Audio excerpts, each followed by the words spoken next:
Hey, what's going on, guys? It's Spunkova here on behalf of MMOBomb.com, and welcome back to the Free Play Podcast, episode 91. 9 episodes left before the big 100. Today is November 10th, 2013. My birthday was exactly 1 week ago, and we have got, you could say, a flurry of news for you today. But before we do that, I've got my adventurers into this blizzard of sorts.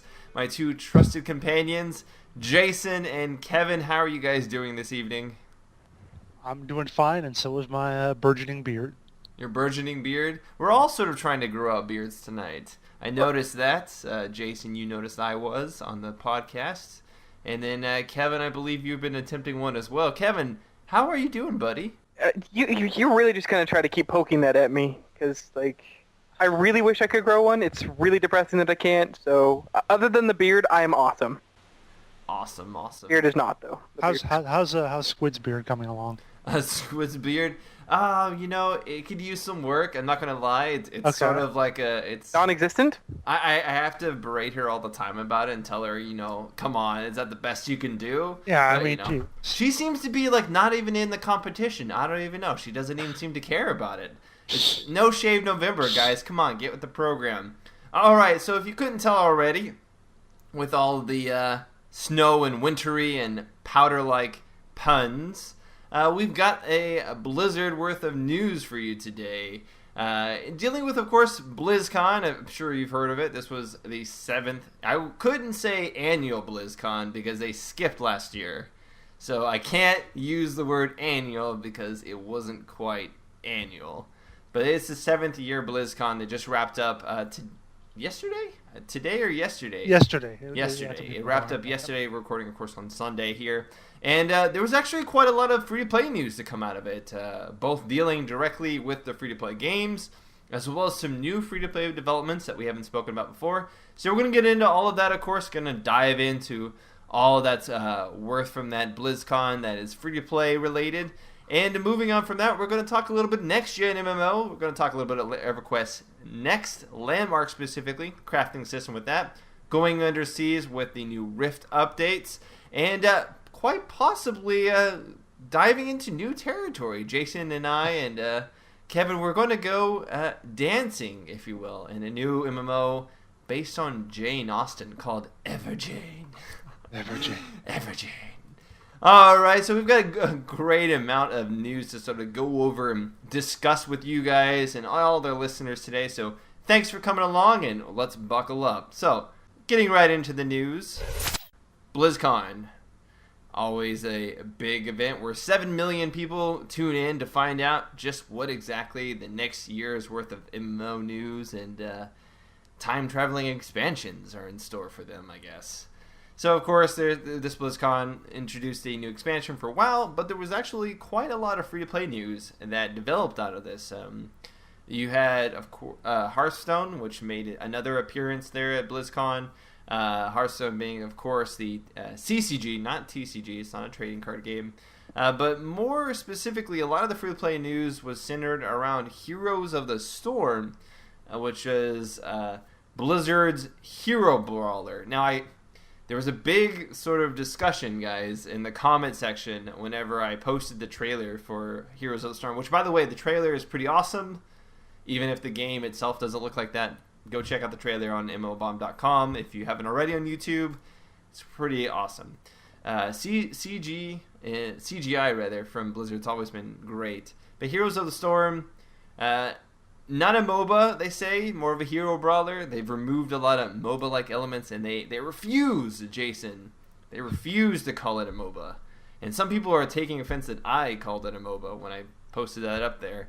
And to be honest, it is very, I would argue from all that I've learned about it over the course of the weekend, it is very fringe MOBA-ish in the general sense. There are creeps in that sense, but there's no gold per se. There's no buying of items.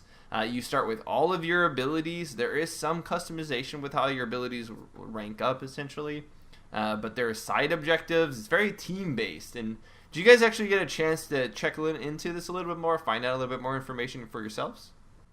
Yeah, I now actually looked up the whole video, the YouTube, and watched it, and read a couple other articles from other places. And the more I look at it, the more I'm like, this is gonna suck. And now I'm like, hey, this actually is kind of good. I might actually play it. Seems to be. I don't want to say dumbed down because that makes it sound like they're not doing anything right. I really want to go with streamlined. They got rid of all the overthinking, a lot of the mini things, and really focus on the environment and the gameplay, like the big picture, which I kind of like that. I don't know if it's going to make it better or worse, because I just haven't gotten down to actually playing it, but it seems like a good idea. Kevin, me and you are both sort of like seasoned MOBA. I will use MOBA in this case because we play Dota and League of Legends. We're seasoned MOBA players, but Jason, for you, we know that you've never been like super into MOBAs. You've dabbled in them per se. But the whole thing about this being more team-oriented, not about like your personal skill, but about your skill as a team in executing the objectives. A lot of the objectives, for those you don't know, the maps themselves are varied in Heroes of the Storm. I almost want to call it, what's the StarCraft 2 expansion that uses the same HOTS? It's Heart like of the Swarm. Heart of the Swarm, yes. Yeah. Heart of the Swarm, Heroes of the Storm. I don't. They messed up there. They really shouldn't have. Yeah, They shouldn't have done that. But yeah, so it removes a lot of the elements that sort of rely on that backwards, kind of thinking in the back part of your brain. I have to remember to go back to, and buy. I have to remember to get these last hits. I have to remember my item builds and what I should do and blah, blah, blah. Sort of just focuses more on the action of like, oh, I should go here and help my teammates, or oh, I should do this and attack this guy. I need to go for these objectives. It's much more objective-based. Jason, is that a little bit more appealing for you as a fringe MOBA player?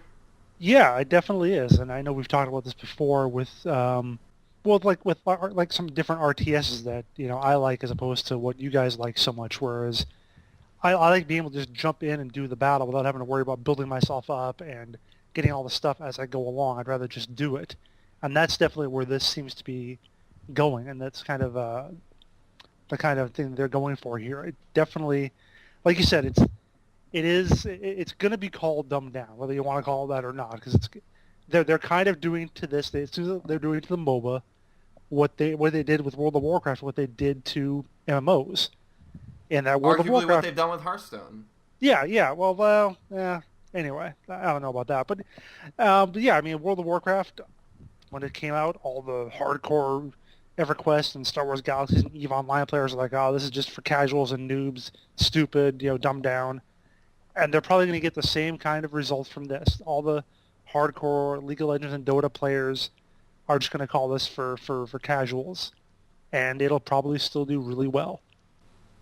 Yeah, I mean, if you think about it, each genre, MOBA genre is still relatively new. It's only been around for, a few short years, whereas the FPS has been around, we're going on close to 20 years, if not more, obviously, dating back to the early, Quake days and before that. So with that much time to actually build up what the genre is, what is defined by that genre, you got to realize that genre spans all spectrums, both the hardcore to the softcore, and there is a place for a game in all of those actual spectrums. And there are things that actually make Heroes of the Storm unique other than other MOBAs, besides the fact that it's streamlined and removed mechanics. They've introduced some fairly interesting ideas, not necessarily unique mechanics in themselves, but when implemented as a whole, it sort of represents a whole new sort of mentality of play style. Because when you don't have to attack and kill creeps and get gold and go buy items, and you're just left with objectives, then all of a sudden the gameplay becomes about, not just killing someone or killing creeps, but killing them or opting to go in the jungle area and maybe, capturing the balloons, which you can then trade with a pirate to win him on your side so that he can bombard the enemy base with his ghost ship. Like, that's one of the objectives that you can do. Or you can go kill camps of minions, but instead of just getting a buff from that minion, the minion actually then will spawn and fight on your side, and they'll have special abilities, or they'll be good at, taking out towers or buildings and structures and stuff like that. So it all becomes about controlling these camps and going around and, getting these particular minions to fight for you. And that's how it all worked. That's how those minion camp work. Even the large bosses on each of these maps, they all function the same way. There was even some maps I saw that had multiple layers, so you could go down into a mine, which was like below the actual top part of the map, an actual separate map itself, and players could teleport down there to complete side objectives and kill other monsters, etc. So all that stuff sort of added a layer of depth that other MOBAs didn't have, which to me, as someone who enjoys Dota 2, which would be considered on the high end of the spectrum, to me that is something to appeal to me, despite the fact that it's removed a lot of mechanics that I enjoy. Yeah, I mean, on some level, it almost... I could see why you wouldn't necessarily call it a straight-up MOBA, because those almost sound like they come from a different genre game, almost a little like an MMO, or... I don't know. There are some MMOs I play that have like PvP maps like that, where you do stuff with NPCs and whatever and have them fight for you, as opposed to just a kind of simplistic, like you said, kill them and get a buff, or just have minions spawn, automatically. And I think that's what they had to go for there. They knew they couldn't just launch with another MOBA that has lanes and has creeps and has towers. They move the towers around a little bit, or they do slightly different things, like I've seen with I think it was Dawngate and stuff like that. I think they wanted to do something just a little different, because people have been chasing WoW for so long and just doing, well, we're going to make WoW, but we're going to have this one other thing that's different, and that doesn't usually work. And they realize we can't just make League of Legends and move some towers around. We have to come up with a completely different kind of game in order to make this work. Different, but kind of similar. Yeah, I have to agree with that. It's them realizing, like they did, I guess, with WoW in the first place, is they had to come a brand new angle at it, and if that meant ripping out some stuff they just thought was extraneous, I mean, they were right the first time they tried this with WoW. Like, who's to say this is not going to work out well? Like, they seem to have an idea of how to remake a game in the best way possible and bring it into a new direction. And I really think this is where it's headed. They like to call it a hero brawler, and you know what? Maybe they're right. Maybe it isn't really the same MOBA that we've seen, and we can almost call it something new just because of where they're going with it. So, yeah, it looks impressive. I'm really liking it the more I see it. There is the question of, will this have replayability in the long run, if you will?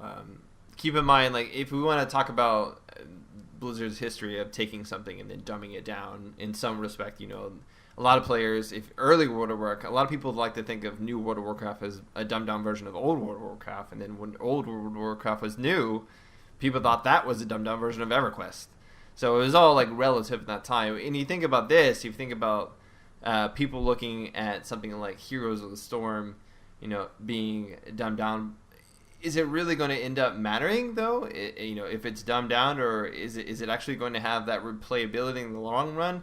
It's got already the iconic characters, so that's already going to draw its fandom up, and it's going to have a big player base just because of that.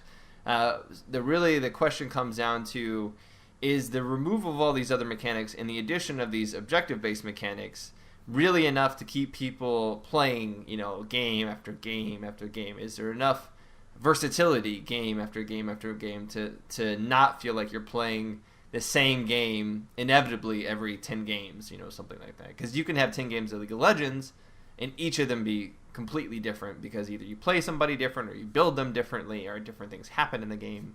And well, Kevin, why wouldn't that happen? Well, I was going to say, why wouldn't that happen in Heroes of the Storm? The only difference is you don't have your builds, but you're going to face off against different people that have different teammates, be on a different map. So, I mean, I guess what I was getting at is the fact that, like, your personal play style may not be able to change very much, because who you are comfortable with playing, there is no a way to really build them differently. They do say that you can change out your ultimate, so when a normal MOBA character has one ultimate. In this MOBA, characters have two, and you get to choose between one of them when it's time to level it up. That gives you a little bit of different replayability for sure. Outside of that, personal replayability is just in playing different characters, and then once you play enough and you've experienced all the maps, it just comes down to the only replayability is between what you choose and your teammates versus your opponents, and I guess you just lose that element of versatility or customization that added that replayability. In my opinion, that's what I worry about. Then again, we have not played it, so I can't say in the long run. But that is sort of a concern that I could see cropping up. Kevin, you as I think only time will tell on this one, because I think part of it's going to come down to learning curve of champions.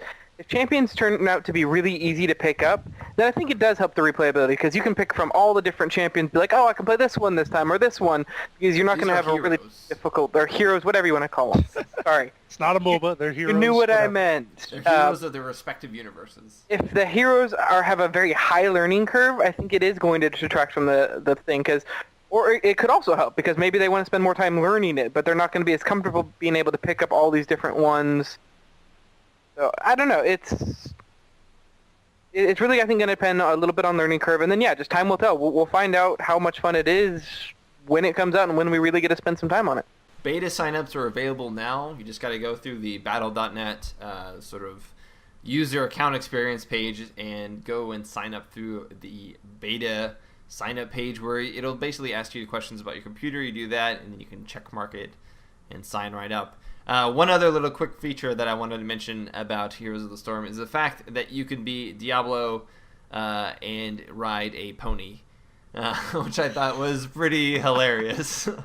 You get instead of boots, you get mounts, and your character rides them, and it's hilarious looking. Definitely, I think we're gonna have some little gameplay showing over this, and you'll see these these giant characters on these tiny little horses. Oh, it also has its own version of Pudge, which it calls Stitch, I think, something like that, or Stitches. I think it calls it Stitches or something.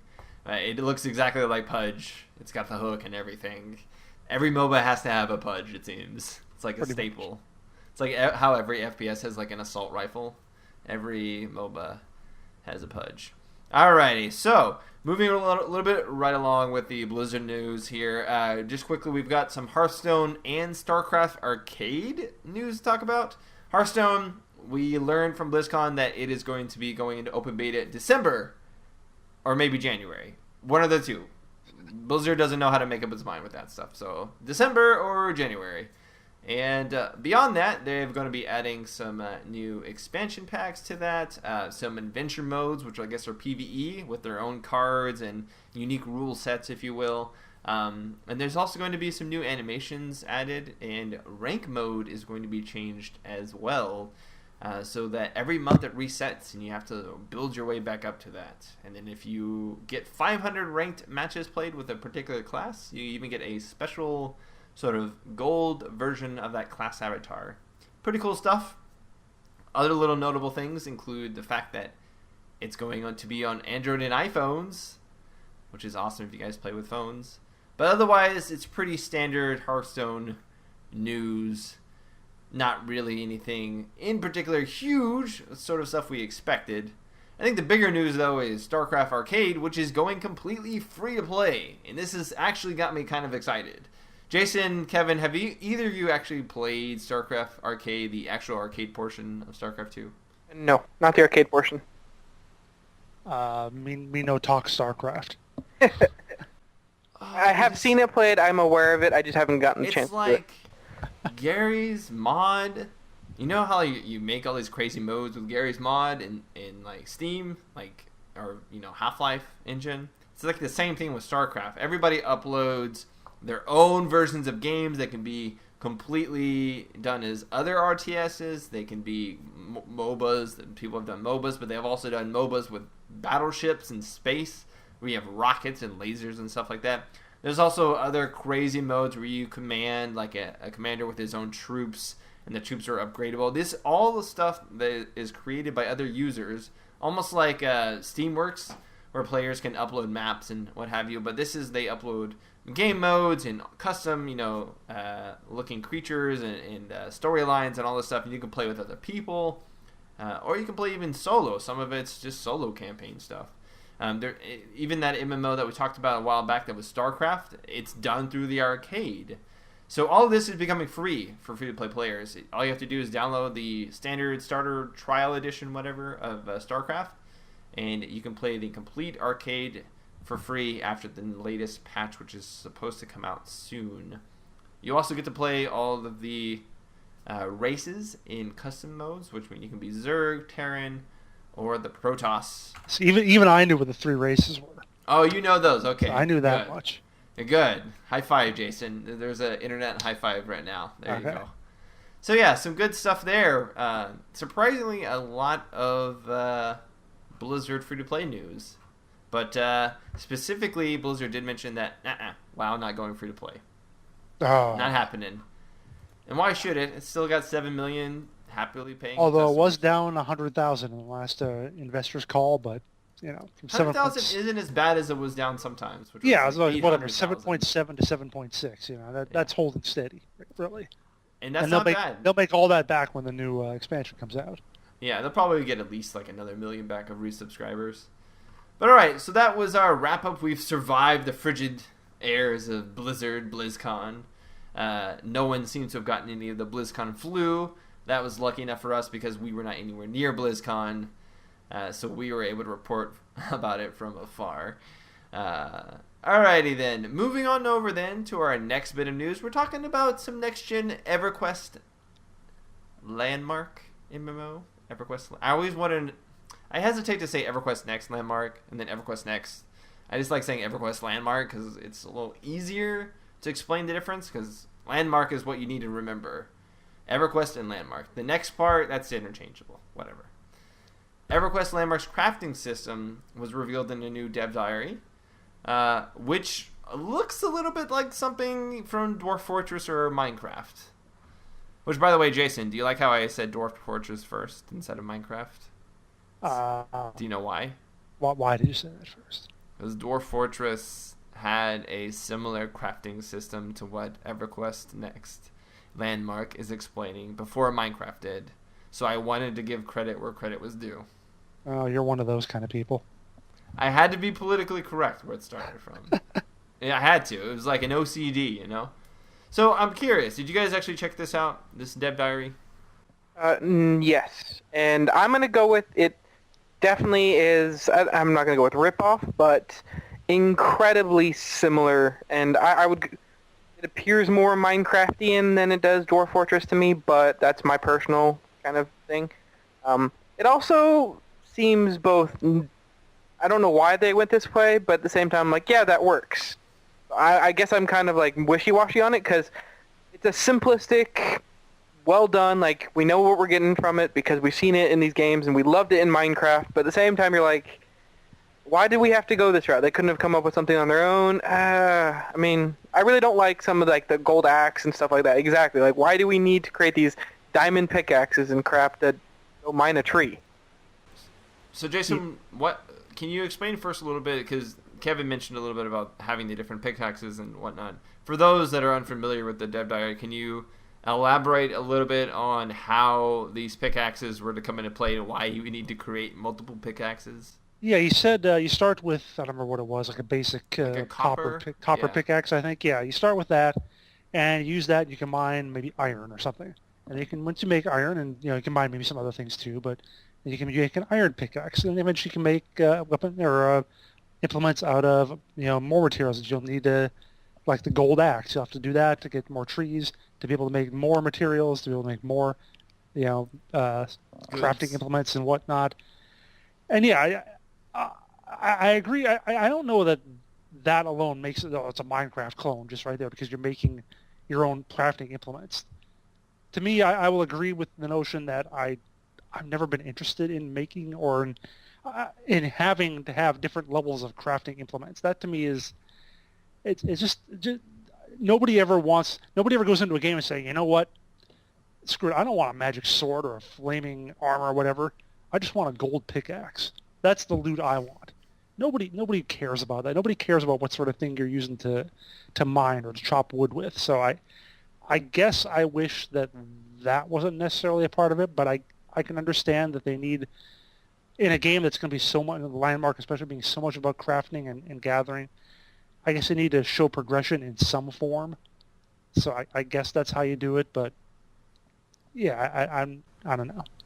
I would have preferred they did something maybe like Star Wars Galaxies, whereby it took like a certain mix of ingredients for you to create an item, but if you use better items in certain slots, then you got a better version of it. Maybe it gave you like plus 10% to speed of mining, or maybe it gave you, plus 10% to yield, and then you got better durability if you use something like iron, that kind of stuff. Whereby, yeah, sure, you could use a copper pickaxe to mine diamond or whatever, but you're not going to get very little, if any, because the copper pickaxe is going to break. Well, then what everyone's going to do, and this is going to happen anyway, is of course, eventually you're going to get the diamond pickaxe or whatever, and then all the other stuff you had before you're just going to toss. You're going to chop it up and whatever. So.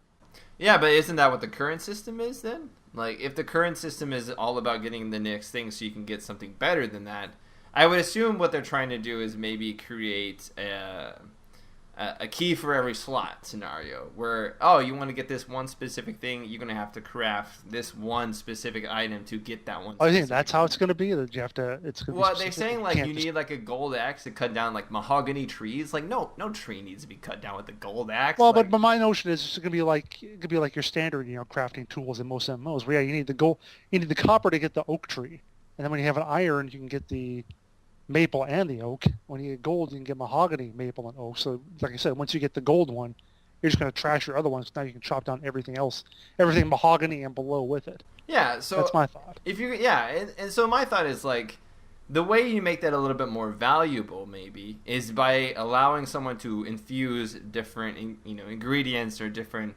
parts into the actual recipe so that they got a slightly different item, like something that chopped 10% faster or something that gave you 10% more when you chop it at the penalty of going 2% flat, slower, something like that, where you got these bonuses, which would make the item still okay, yeah, you can upgrade and everything else is useless, but when you upgrade to this really good axe, you might have some variance in actually how the axe performs, something like that, something just to be a little bit more innovative from what we've seen in other things. Because it's not like Kevin said, it's not necessarily the fact that it's bad. I think this system actually works really well. It's proven. But it's something that we've seen. And when we start seeing something over and over, even if it's good, it becomes to be something that's repetitive. At the end of the day, I hope the rest of what the game offers us makes this kind of irrelevant. Because designing and creating, custom landscapes with these tools and things like that should be a bigger deal than going out and chopping down a bunch of trees to make the next pickaxe or whatever. So that's my whole thing is as much as this does matter kind of what it is, I think in the long run it's going to pale in comparison to whatever else you're capable of doing in the game. So. Yeah, notice that they've shown us all sorts of videos and pictures of all this cool stuff you can build. At no point did they show us a pickaxe. Show us how cool it is to build that. No. Building a pickaxe is probably pretty boring. Yeah. Now, I would say, just the last thing for pro Minecraft argument, or pro Minecraft copy argument, is the fact that they mention if you want to pick up lava, which is apparently really precious, you need a bucket. And I will say, specifically in Minecraft, for you to carry lava around, you need buckets.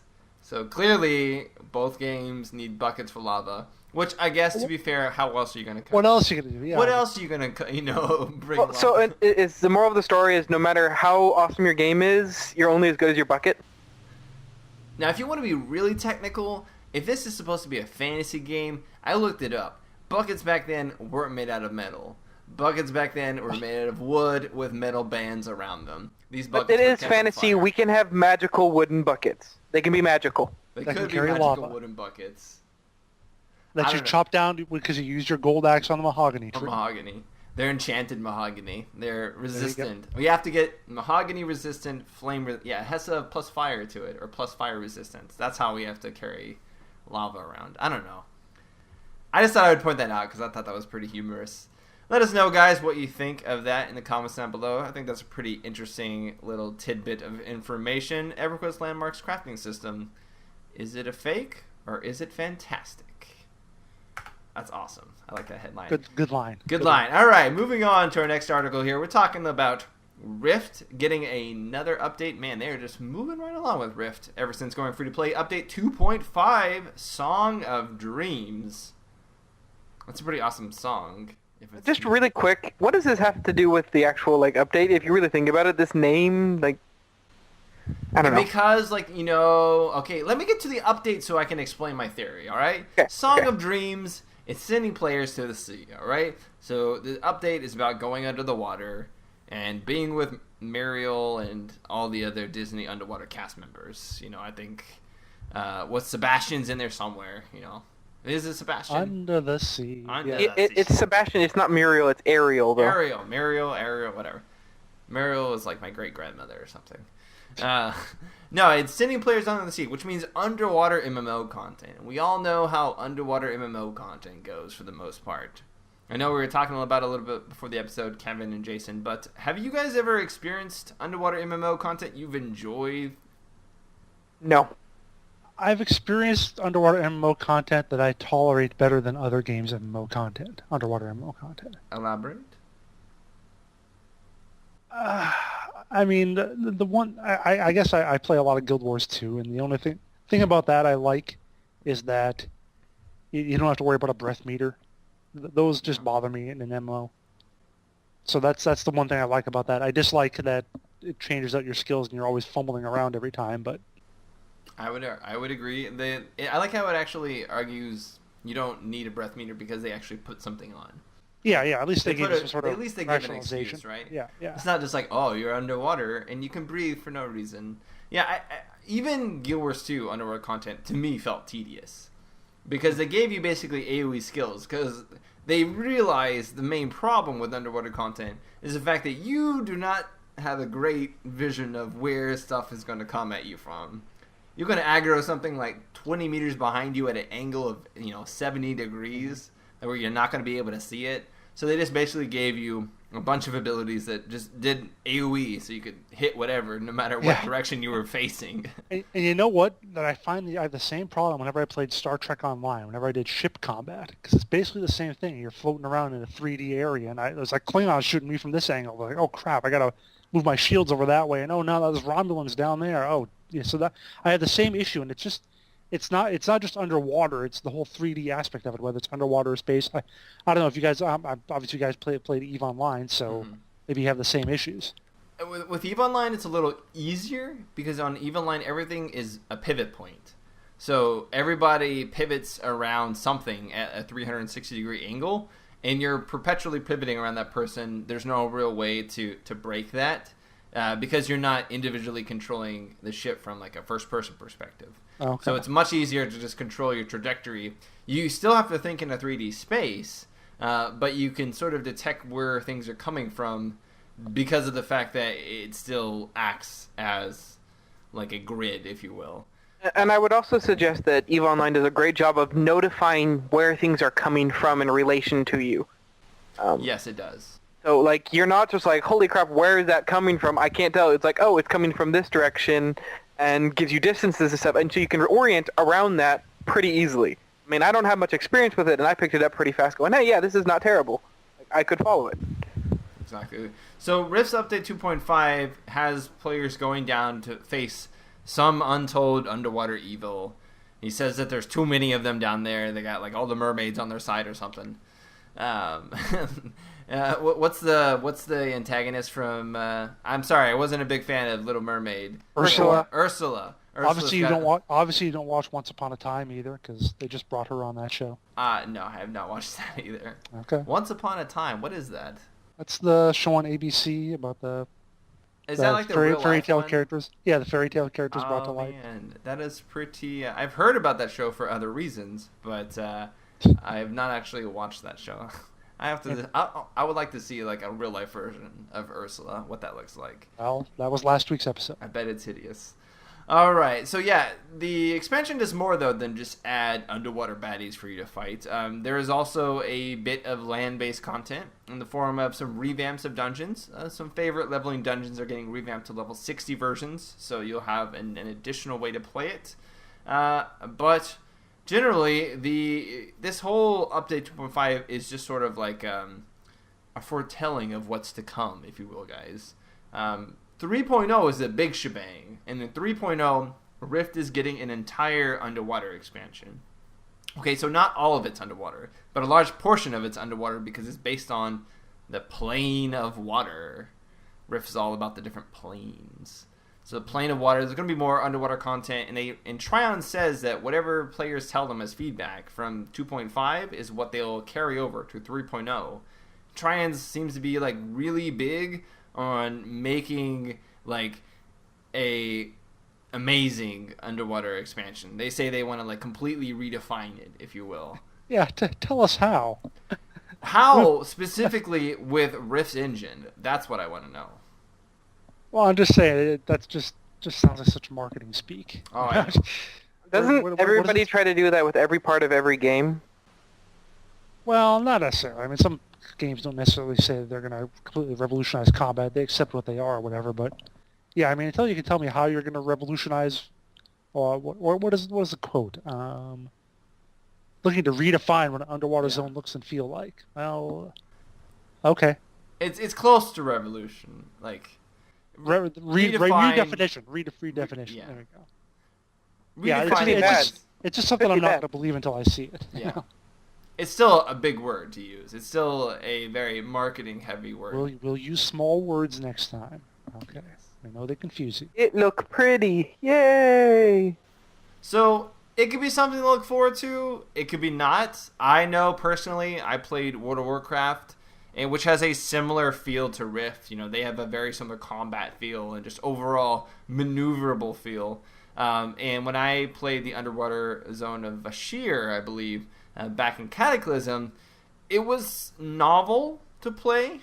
It was interesting in the fact that it was different than what everybody was used to.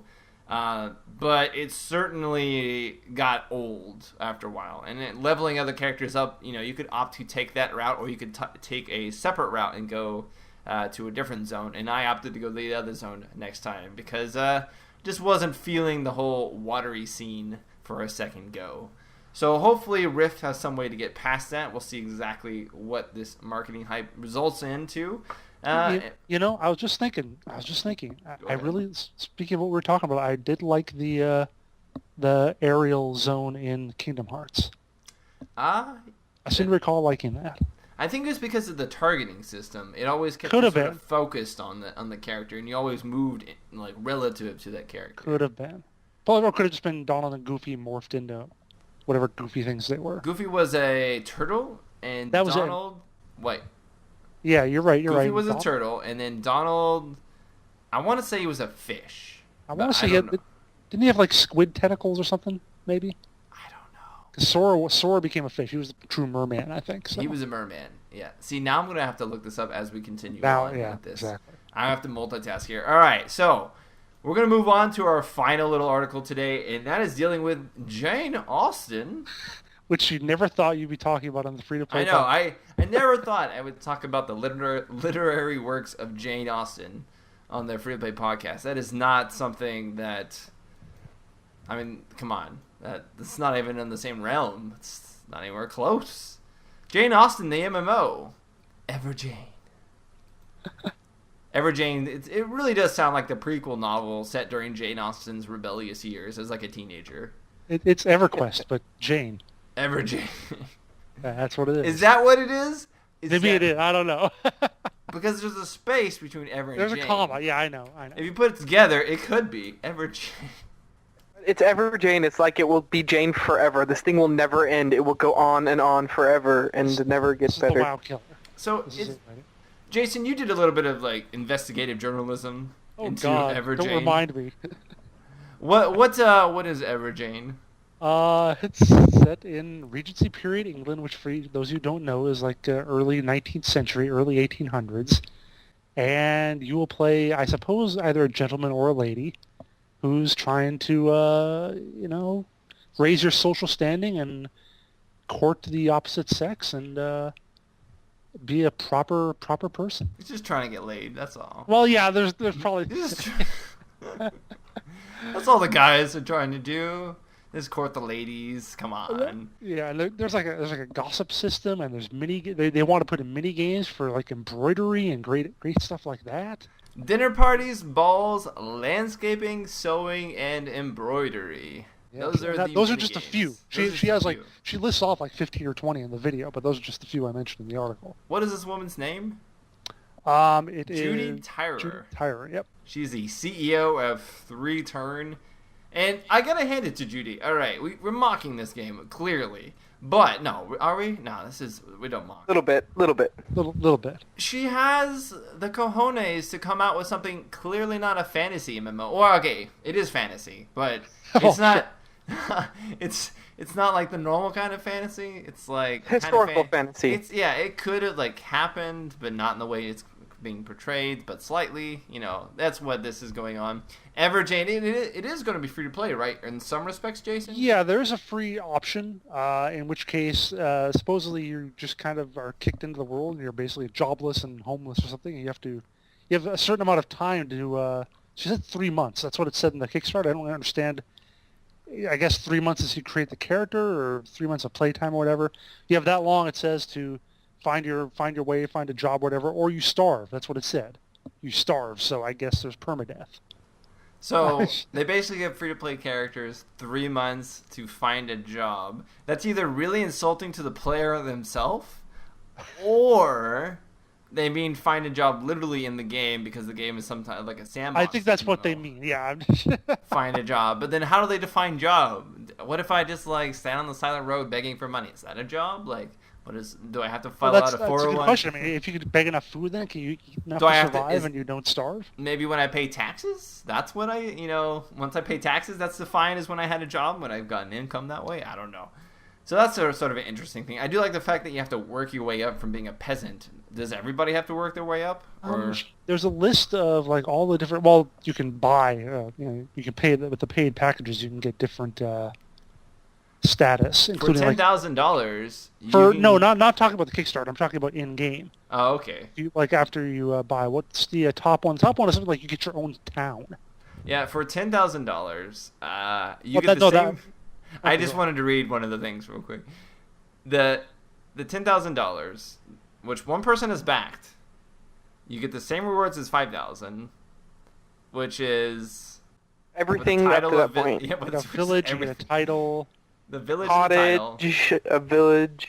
But at $10,000, you get a small town named after your state, plus a hand-knit shawl of Regency period, design knit by one of the developers.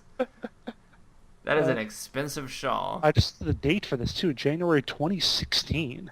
Get a poster. This MMO is arguably 2 years and 2 months away. But you know what? It's on pace to get funded. It is, but it isn't. Like, she has 21 days to go. She has 41,000, but she's been at the 40,000 mark.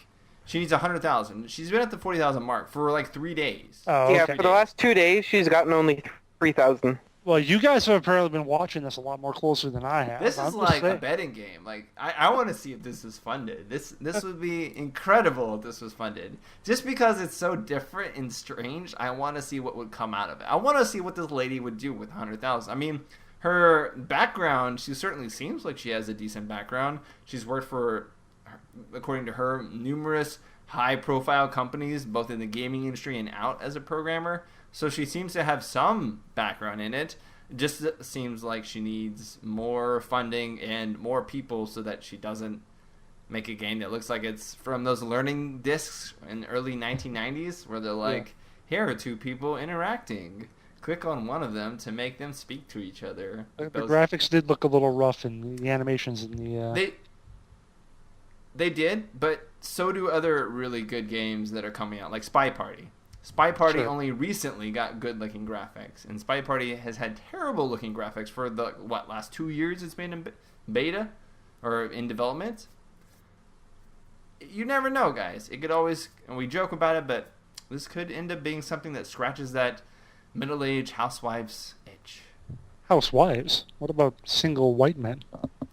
Yeah, single white men. You could be Mr. Darcy in this, oh, Jason. Yeah. You could be an actual stallion in Jane. I don't think so. I don't think I can roleplay as a horse.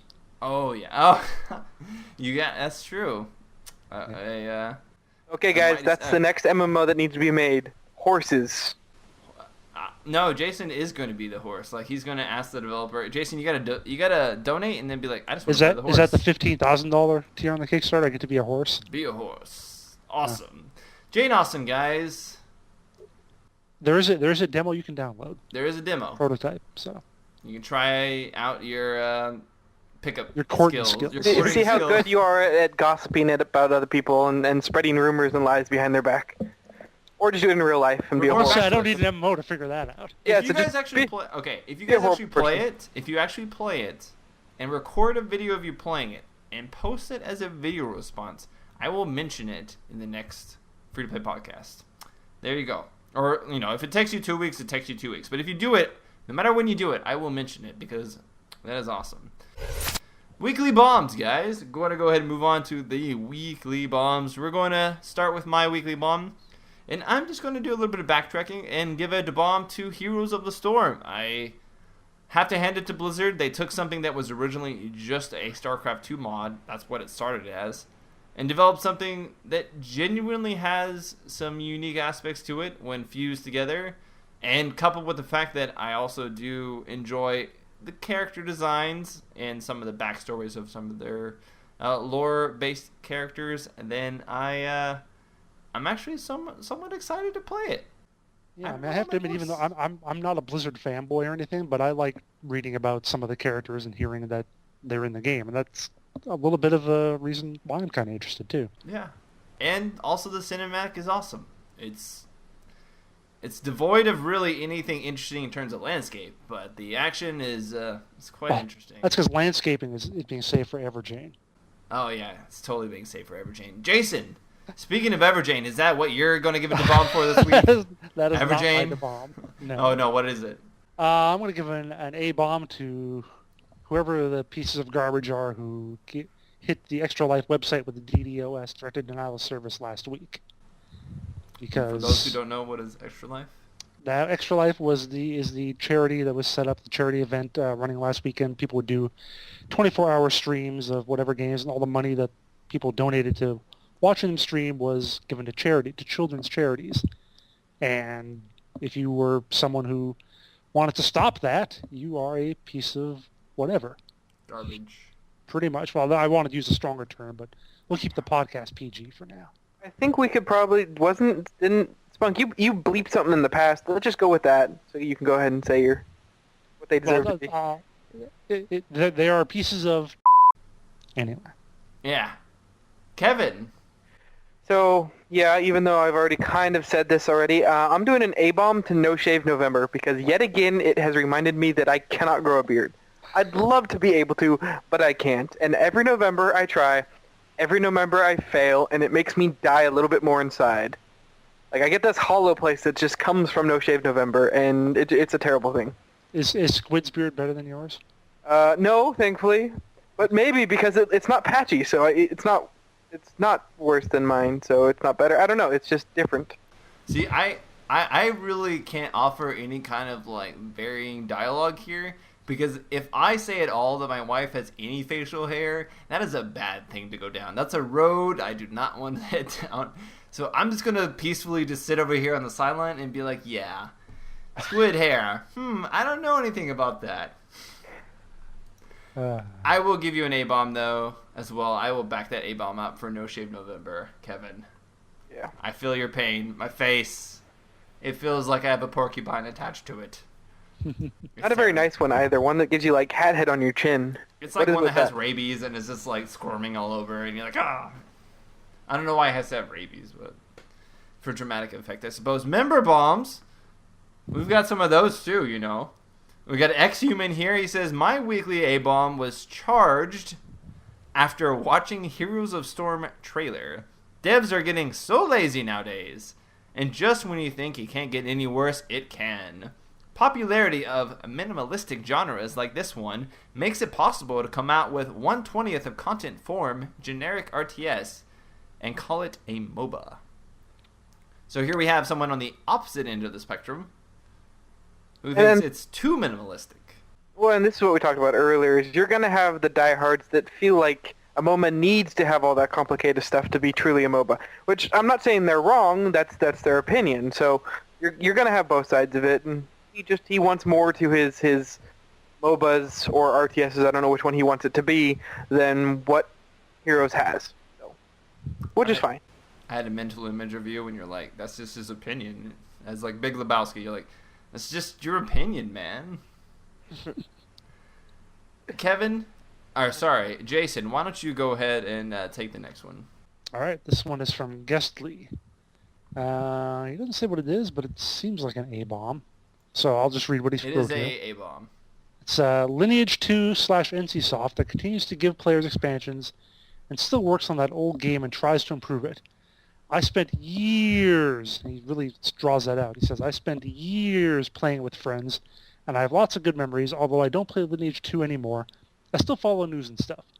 Lineage 2 getting expansion Valiance. There are a lot of changes, new stuff, and comebacks, but what really makes me want to play the game again is new skills. Many skills have been modified, and the most exciting thing for me is a new skill ability system. Good job. That makes older players check the game again. So actually, that's more of a dub-bomb. Yeah, I think that's a dub-bomb. It started sounding like an A-bomb, but I think it became a dub-bomb by the end. Oh, yeah. I think actually when I began, I thought you said da-bomb, and I was like, yeah, da-bomb. And I just repeated you. Yeah. Sorry, it was a da-bomb to begin with. I knew that from the get-go. Please be more specific when you write in with your bombs. Let us know what they are right at the start. So and I'm assuming this next one is a da-bomb as well, because it says da-bomb. So, the da-bomb, I guess, to Altiel. No, who is this? Blue Death 267. So this is someone new. I don't think I've seen this name show up. He's the bomb. Okay, so the bomb to... I'm going to go with... Is it Altiel Horizons community for meeting 50% of the Kickstarter goal in 13 hours. And 100% I think he means by the time I post this comment. And another the bomb... I don't really know. I guess he could be upset about this happening. So so it's sort of for the staff being so great to the community, because when they saw the community supporting them, they upped the rewards with a bonus to contributors and players.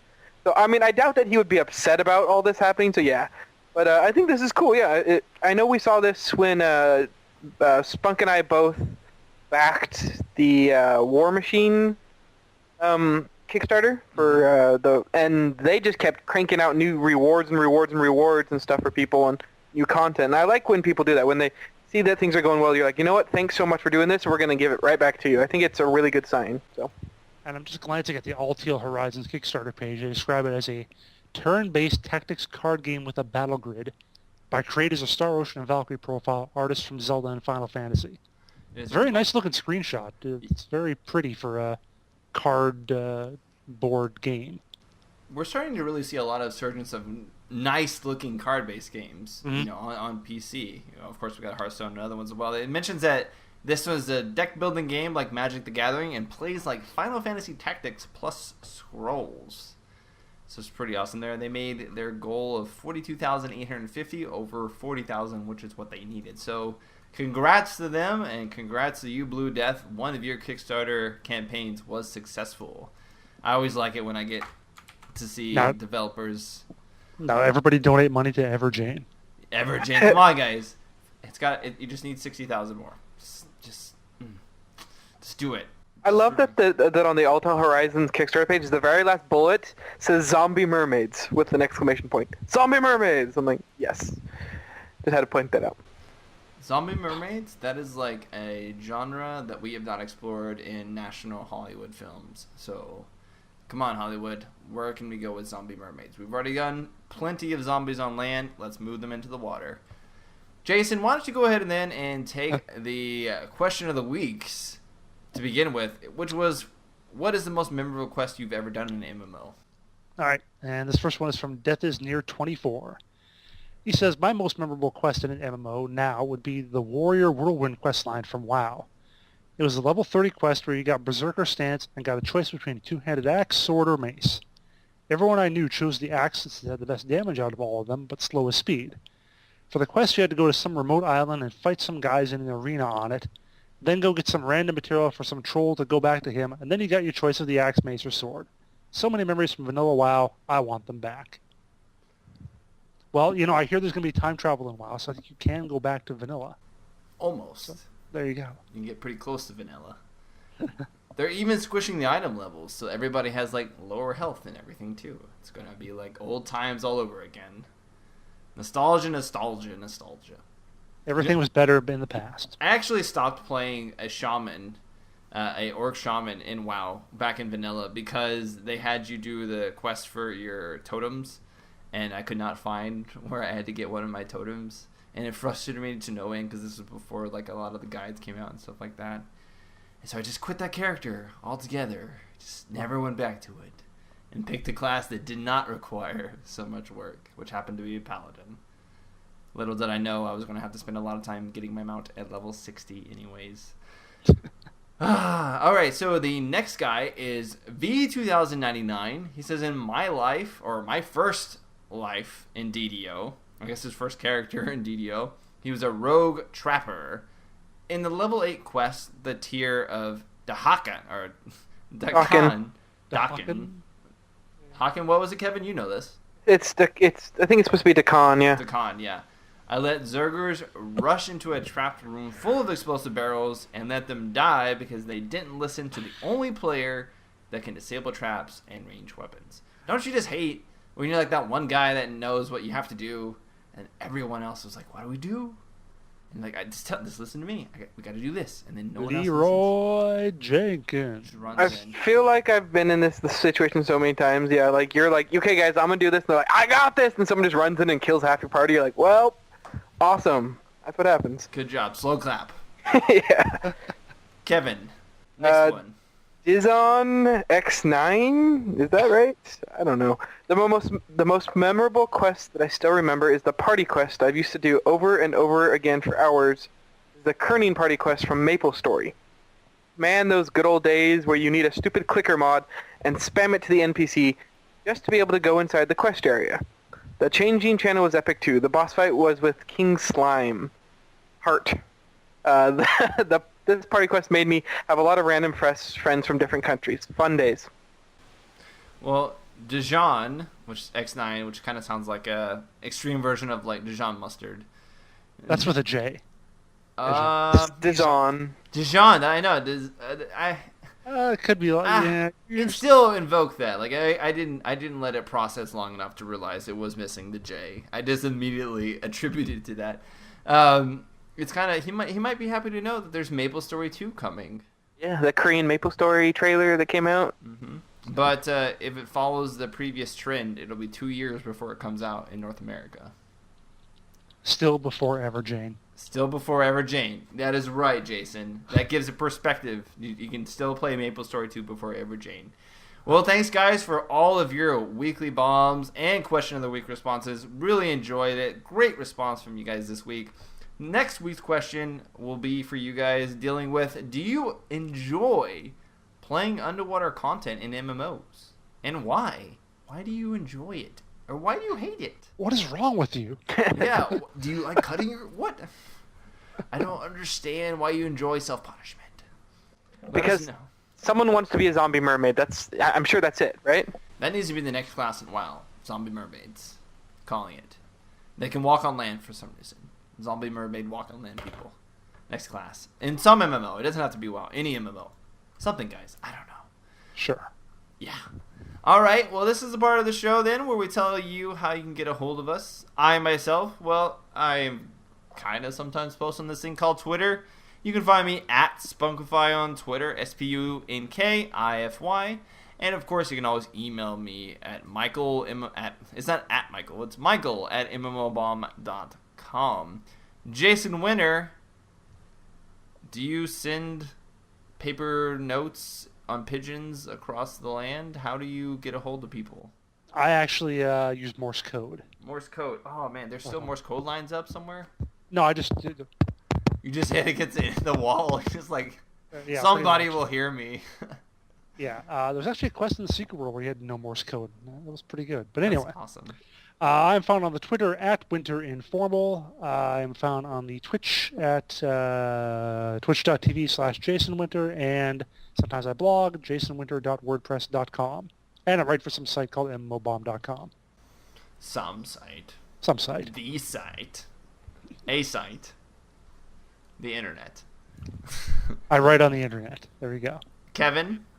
I've actually started using my Twitter more again. I think I've posted like twice within the past couple of days. So Lies, I didn't swear see you it. say that every time. okay, no. I checked. I had one like 3 days ago and one like 4 days ago. So that's twice in a week. That's actually probably a record. So maybe I'll start picking it up more. It is slowly getting better. Like I'll think about it, but then I'll be at work and then I'll Oh, be you too busy. tweeted once in October, and it was just a response to me. No, I tweeted the past couple of days. I can actually look it up. I know, that's But- November, but in October you tweeted once. Oh, I know. That's my plan was to do it with like over the last week was to do more. Either way, at no social media K. I will continue to try to improve. It just depends on how much I'm working over the next week or two. So we'll see. Like time spent on Twitter has any relation to how busy you are.